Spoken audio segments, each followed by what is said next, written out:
करहल को खास तौर से देखेंगे और समाजवादी का गढ़ कहा जाता है, मगर 2002 में ये समाजवादी पार्टी के हाथ से खिसक गया था। सोबरन सिंह वहाँ से विधायक चुने गए थे जो उस समय बीजेपी में थे। अखिलेश यादव की सीट पे अगर वो जीत दर्ज करती है तो कोई बड़ा मैसेज आएगा 2027 के लिए भी। बिल्कुल, देखिए, और साथियों को हम सुन रहे थे और वो कह रहे थे कि मजबूत सीट है करहल सपा के लिए।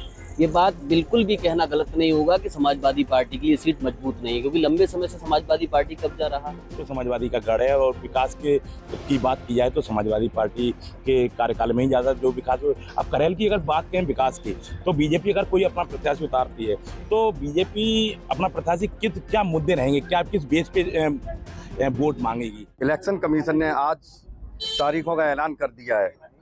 13 तारीख को यूपी की 9 विधानसभा सीटों पर चुनाव होने हैं।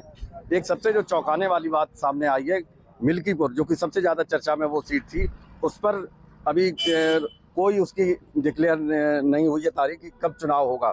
इसको जरूर जो अन्य विपक्षी पार्टियां हैं उनको जरूर ये मुद्दा बनाएंगी।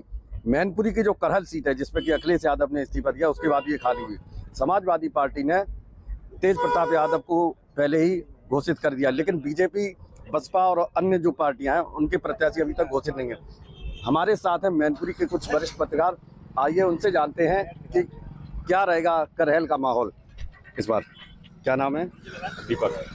दीपक जी, ये बताइए करहल में इस बार, क्योंकि बीजेपी भी पूरा जोर लगाए हुए है, लेकिन अगर पुराना इतिहास करहल सीट का देखते हैं तो कहीं ना कहीं सपा को ही आगे गिना जाता है। क्यों, क्या है ऐसा इस बार? क्या लग रहा है आपको, क्या रहेगा? देखिए, मैं आपको बताऊं, आप अगर करहल को खास तौर से देखेंगे और समाजवादी का गढ़ कहा जाता है, मगर 2002 में ये समाजवादी पार्टी के हाथ से खिसक गया था। सोबरन सिंह वहाँ से विधायक चुने गए थे जो उस समय बीजेपी में थे। हालांकि इस बार अब देखा है 2002 के जीतने के बाद वो सपा में भी शामिल हो गए। अब आप पूछ रहे हैं कि उसको क्यों गढ़ कहा जाता है, तो मैं बताऊं, वहाँ पे अगर जाति का समीकरण देखा जाए तो सबसे एक नंबर पे आता है यादव, उसके बाद अन्य समाज आता है और उसमें मुस्लिम वोटरों की भी अच्छी खासी संख्या है। और सैफई वहाँ से महज 5 से 7 किलोमीटर की दूरी पे रखता है। मतलब जो जीत का आधार अगर माने तो एमवाई फैक्टर भी है, और प्लस सबसे बड़ा फैक्टर जो मैं बताना चाहूँगा वो है सैफई की करहल से नज़दीकी, क्योंकि मुलायम सिंह का वो पैतृक घर है। वहाँ आप देखेंगे कि 2 मुख्यमंत्री का आवास है वहाँ पे, और लोगों की कनेक्शन वहाँ से बहुत ज़्यादा बोलना चाहिए परेशानी वाला नहीं है। लोग बहुत आसानी से वो लोगों से मिल लेते हैं और पारिवारिक रिश्ता रहा है, तो बहुत बड़ा। और विकास के नाम से बताते हैं, जुड़ाव ये भी है क्योंकि करहल जो है मुलायम सिंह यादव की कहीं ना कहीं कर्मस्थली मानी जाती है, क्योंकि उज्जैन इंटर कॉलेज में खुद भी पढ़ाई फिर पढ़ाया भी, तो वहीं से उन्होंने उनकी जो राजनीतिक शुरुआत है बताई जाती है वहीं से हुई। बिल्कुल सही है, मुलायम सिंह वहाँ पे पढ़े हैं, फिर वहीं पढ़ाया है उन्होंने। और सबसे खास बात ये है, मुलायम सिंह के बारे में लोग जानते भी हैं, वो कुश्ती के महारत थे। और कुश्ती जो होती है इस लोकल क्षेत्रों में, वो एक निश्चित दायरे के अंदर होती है, क्योंकि इंटरनेशनल और नेशनल लेवल के खिलाड़ी नहीं थे।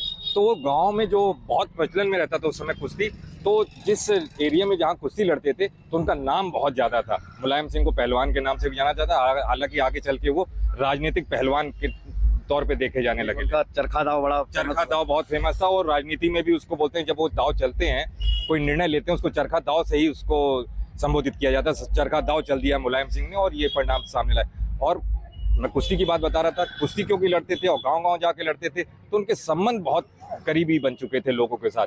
और उनके अगर व्यक्तिगत उनकी परिचय की बारे में बात करें, मुलायम सिंह वो इंसान रहे हैं जिनके बारे में अगर आप किताब लिखें तो वो भी मेरे ख्याल से उनकी जीवनी के लिए कम ही पड़ेगा, क्योंकि जिस तरह से वो करहल और करहल के लोगों के साथ जुड़े थे, और जिस तरह से उनकी राजनीतिक भाषा और उनकी जो बोलना चाहिए राजनीतिक जो भाषण देते थे।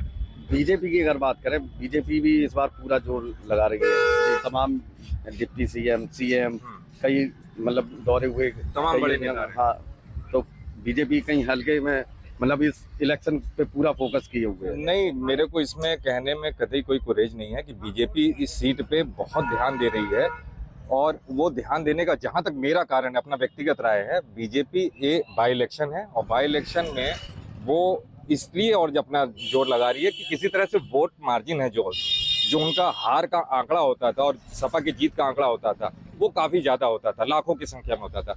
तो उसको कहीं ना कहीं कम कर सके और आने वाले आगामी चुनाव 2027 में अगर चुनाव होते हैं, वन नेशन वन इलेक्शन अगर लागू होता है, अगर 2027 में चुनाव होते हैं तो वो बहुत इससे भी प्रभावी ढंग से वहां पे चुनाव लड़ सके। इसलिए बीजेपी का प्रयास अभी से है। अभी से है। हमारे साथ और भी कुछ लोग हैं। क्या नाम है आपका? देवेंद्र पाल। देवेंद्र जी, क्या लग रहा है इस बार करेल में अगर बीजेपी की बात की जाए, बीजेपी हालांकि प्रत्याशी तो घोषित नहीं हुआ, लेकिन बीजेपी के अन्य जो बड़े नेता हैं वो लगातार आ रहे हैं। जब से चुनाव की शुरुआत हुई है तब से बीजेपी के वरिष्ठ नेताओं का लगातार यहाँ करेल में जमावड़ा रहा है, और उसके बावजूद भी अगर वहाँ से भारतीय जनता पार्टी ने भी कोई प्रत्याशी नहीं उतारा है, जबकि समाजवादी पार्टी ने तेज प्रताप यादव जी जो पूर्व सांसद हैं मैनपुरी को, उनको उम्मीदवार भी घोषित कर दिया है। हालांकि नाम चल रहा है, उनके कुछ रिलेटिव हैं जो बीजेपी से ही आए हैं, पूर्व जिला पंचायत अध्यक्ष अंजेश प्रताप सिंह, उनका भी नाम चल रहा है। लेकिन करेल से हमेशा समाजवादी पार्टी की जीत हुई है और होती रहेगी। अच्छा, इस इलेक्शन में एक चीज़ ये भी देखने को मिलेगी, बसपा जो कि बाई इलेक्शन में कभी अपने कैंडिडेट खड़े नहीं करती थी, लेकिन इस बार वो भी देखने को मिलेगा। तो क्या लगता है मुकाबला त्रिकोणीय हो सकता है? मुकाबला त्रिकोणीय नहीं होगा। जब से समाजवादी पार्टी का यहाँ गठन हुआ है 2002 के अलावा यहाँ से हमेशा समाजवादी पार्टी का गढ़ रहा है, और चूँकि सैंपई बिल्कुल 5-6 किलोमीटर के दायरे में आती है तो करेल की पब्लिक का भी एक झुकाव जो रहता है वो सैंपई की तरफ रहता है। नेताजी की उनकी पढ़ाई लिखाई वहाँ पे हुई, उसके बाद वहाँ टीचर करेल में बने और वहीं से उन्होंने राजनीति की शुरुआत की है। मतलब भावनात्मक रिश्ता है। और छोटी भी बात अगर किसी को कोई परेशानी होती है, किसी भी समाज को, लोगों को, वो सैंपई जाके अपनी बात कहते हैं, जिससे उन्हें सत्तावना मिलती है और वो सुनवाई भी हो रही। क्या नाम है आपका? अतुल सक्सेना नाम है। अतुल जी, ये बताइए, ये जो करेल में इलेक्शन की अब डेट आ गई है, किस तरीके से देखते हैं इस इलेक्शन में? क्योंकि इस बार पहली बार ऐसा देखने को मिल रहा है कि बीजेपी पूरा फुल फोकस किए हुए है। कहीं ना कहीं ये मैसेज देने की कोशिश की जा रही है कि अगर अखिलेश यादव की सीट पर अगर वो जीत दर्ज करती है तो कोई बड़ा मैसेज आएगा 2027 के लिए भी। बिल्कुल, देखिए, और साथियों को हम सुन रहे थे और वो कह रहे थे कि मजबूत सीट है करेल सपा के लिए। ये बात बिल्कुल भी कहना गलत नहीं होगा कि समाजवादी पार्टी के लिए सीट मजबूत नहीं है, क्योंकि लंबे समय से समाजवादी पार्टी कब्जा रहा। सैफई महज 5 किलोमीटर की दूरी पर यहाँ से है, तो सैफई का इफेक्ट काम करता। अखिलेश यादव हाल में बड़े अंतराल से यहाँ चुनाव जीत के गए। तेज प्रताप यादव के नाम का ऐलान भी समाजवादी पार्टी ने कर दिया, और तेज प्रताप लगातार इस सीट पर जो है पहले से भी कन्वेंसिंग करते रहते हैं, कार्यक्रमों में आते जाते रहते हैं। बीजेपी के बड़े बड़े नेता यहाँ कार्यक्रम कर रहे हैं और यहाँ वोट बिछाने की राजनीति चल रही है, और ये लग रहा है कि समाजवादी पार्टी के हाथ से वो सीट छुड़ाने की कोशिश करेंगे। लेकिन अभी तक भारतीय जनता पार्टी ने अपना प्रत्याशी नहीं उतार पाया है, तो प्रत्याशियों पे मंथन अगर देरी से होगा तो यहाँ ग्राउंड पर प्रत्याशी कितने दिन काम कर पाएगा, ये बहुत बड़ा weak point Bharatiya Janata party के साथ में है। तो यहाँ चुनाव की तो तैयारी हो गई, आज ऐलान भी हो गया है। उसमें भी ये बता रहे कि जब भी करेल की अगर बात की जाए तो जो भी कैंडिडेट आता है, मतलब दौड़ में तमाम होते हैं, लोकल के लीडर होते हैं, लेकिन जब करेल के लिए कोई कैंडिडेट आता है तो बाहर से इंपोर्ट किया जाता है। बिल्कुल, देखिए, यहाँ करेल तमाम चुनाव और भी हम लोगों ने देखे, बारीकी से देखे। अभी एसपी सिंह बघेल भी यहाँ से चुनाव लड़कर गए थे, हार गए थे भले ही, लेकिन उन्होंने चुनाव अच्छा लड़ा था करेल का। तो यही उम्मीद की जाती है कि अगर प्रत्याशी बाहर का आता है तो दमदारी से चुनाव लड़े, क्योंकि यादव बाहुल्य सीट है, सर्वाधिक यादव मतदाता है यहाँ। तो बीजेपी को मंथन करने की आवश्यकता, और बीजेपी को पहले से तैयारी करके रखनी चाहिए थी कि यहाँ प्रत्याशी कौन होगा। अभी तक बीजेपी का मंथन ही जारी है। प्रत्याशी होगा, महज आज चुनाव की घोषणा हो गई, ज़्यादा दिन चुनाव में बचे नहीं है, तो प्रत्याशी आएगा तो ग्राउंड पर क्या कर पाएगा। लेकिन ये बड़ी बात है कि भारतीय जनता पार्टी इस बार दमखम से चुनाव लड़ेगी, और ये इस सीट पर कांटे की टक्कर देखने को मिलेगी। अच्छा, एक जैसे डिम्पल यादव यहाँ से सांसद हैं, लेकिन वो हर समय तो मौजूद नहीं यहाँ पे होती हैं, उनके प्रतिनिधि के रूप में तेज प्रताप यादव भी ज़्यादा कनेक्ट रहते हैं लोगों से, तो क्या इसका भी एडवांटेज मिलेगा इस इलेक्शन में? बिल्कुल, मैंने आपको कहा कि तेज प्रताप यादव का नाम अनाउंस भी हो गया, उससे पहले भी वो तमाम कार्यक्रमों में यहाँ लोकल में देखने को मिलते रहते हैं। महज 5 किलोमीटर पर सैफई है, तो यहाँ के लोगों का जुड़ाव रहता है। और शायद मुझे याद है कि जब मुलायम सिंह यादव सबसे पहला चुनाव जब जसवंत नगर से लड़े थे, तो ये करेल जो थी वो जसवंत नगर में सीट थी। तो मुलायम सिंह यादव ने सबसे पहला चुनाव यहाँ से लड़ा, और यहाँ से जीतने के बाद उन्होंने दिल्ली तक का रास्ता तय किया। तो समाजवादी पार्टी की सबसे मजबूत सीटों में से इसको करेल को मान सकते हैं। आपके हिसाब से किसको एज मिलता नजर आ रहा है? अगर बिल्कुल, देखिए ये तो आने वाला समय बताएगा, सीधे तौर पर पहले से नहीं कहा जा सकता, क्योंकि चुनाव है, जनता तय करेगी, जनता जनार्दन होती है, वो तय करेगी। देखते हैं आगे क्या होता है। और भी कुछ लोग हमारे साथ हैं। क्या नाम है? अक्षय नाम है मेरा। अच्छा जी, ये बताइए, ये जो इलेक्शन है इसमें बसपा भी अपने कैंडिडेट उतार रही है, दूसरा आजाद समाज पार्टी चंद्रशेखर वाली, उनके भी कैंडिडेट होंगे, तो जो दलित वोट बैंक होगा वो भी काफी निर्णायक है इस इलेक्शन में। आपको क्या लगता है किधर? देखिए, जहाँ तक समीकरणों की बात करें, 3,75,000 कुल मतदाता करेल विधानसभा में है। उसमें से 1,30,000 यादव मतदाता है और 60,000 दलित मतदाता हैं। दलित मतदाताओं की बात करें तो रुझान उनका समाजवादी पार्टी की तरफ ही देखने को मिलेगा, क्योंकि अभी जब जो 2022 में चुनाव, विधानसभा चुनाव हुआ था, उसमें भी बसपा की स्थिति काफ़ी अच्छी नहीं रही थी। तो मेरा मानना यही है कि समाजवादी पार्टी को एडवांटेज मिलने जा रहा है। समाजवादी पार्टी को एडवांटेज मिलने जा रहा है। क्या नाम है आपका? जी, प्रमुख कर पांडे नाम है। प्रमोद जी, ये जो करेल का इलेक्शन है काफी चर्चाओं में है जी बिल्कुल। और बीजेपी भी इस बार पूरा फोकस की हुई इसी सीट पर।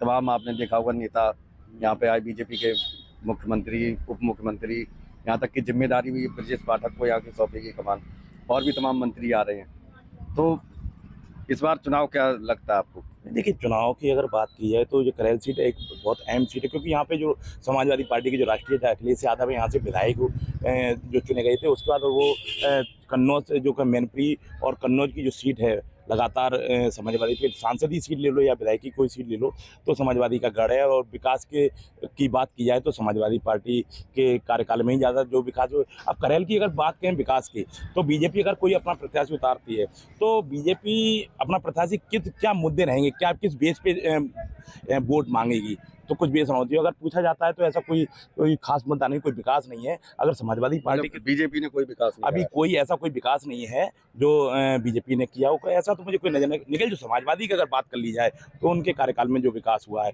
और वोट की बात की जाए तो सबसे ज़्यादा अधिक जो है यादव वोट है, और ये काफ़ी सन 2002 में जाके बीजेपी ने अपना एक बार खाता खोला था, उसके बाद आज तक बीजेपी यहाँ करेल 110 करेल विधानसभा सीट से खाता नहीं खोल पाई है। क्या नाम है आपका? अखिलेश कुमार यादव। अखिलेश जी, आपका नाम भी अखिलेश कुमार यादव है, अखिलेश यादव है। करेल के बारे में बताइए।